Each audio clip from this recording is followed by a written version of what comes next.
Hello, my name is REDDY. I'm one of the co-authors of The Truth Pill, The Myth of Drug Regulation in India. I originally used to be an intellectual property lawyer, and while doing intellectual property law, I ended up doing some regulatory work on the side. So which is why when Dinesh was looking for a lawyer to help him in figuring out what was wrong with the Indian drug regulatory system, I decided to work with him.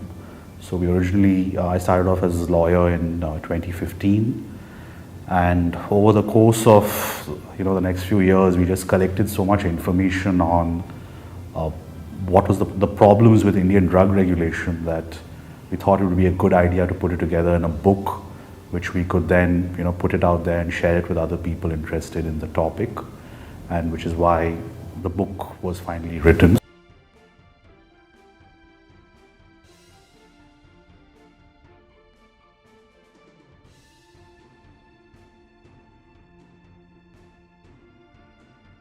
So, the problem with Indian drug regulatory law, which is basically the Drugs and Cosmetics Act, is that it is a very, very old law. It was originally enacted in 1940 as the Drugs Act 1940, and then cosmetics was added to it in 1962. So at that time in 1940, the Drugs Act was enacted in the context of what was then known as the Great Quinine Fraud. Basically, quinine, which is one of the main cures for malaria, was being counterfeited at a ridiculous rate in India, and that law was responding to those circumstances. Now, that superstructure of that particular law really hasn't changed since 1940, despite the pharmaceutical industry and regulatory science having undergone a massive shift, if not a revolution, over the last 75 years. It's actually, I think it's 80 years since the Drugs and Cosmetics Act was originally enacted in 1940. And Indian law, the Indian policymakers have made some amendments to the law here and there, but the superstructure still remains the same.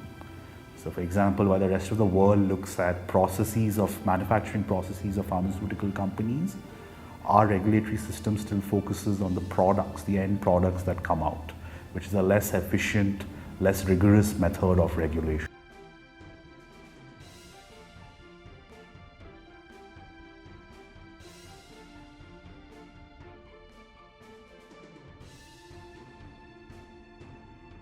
One of the main prescriptions for reform that we give in this book is much greater transparency, because we think that the moment the government is more transparent and proactive in publishing inspection reports of manufacturing facilities, test reports of failed drugs, releasing statistics of how many cases are actually prosecuted and how many of them reach conviction.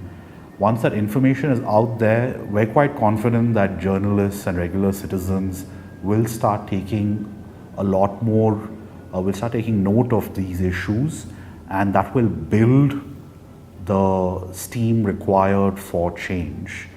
As things exist right now, because the system is so opaque and journalists or common citizens barely have access to even the basic information about how these regulators are working, there's no real demand for change. The moment there is transparency and the government is forced to disclose this information, we're quite confident that itself will serve as a catalyst for greater reform in how drug regulation works in India.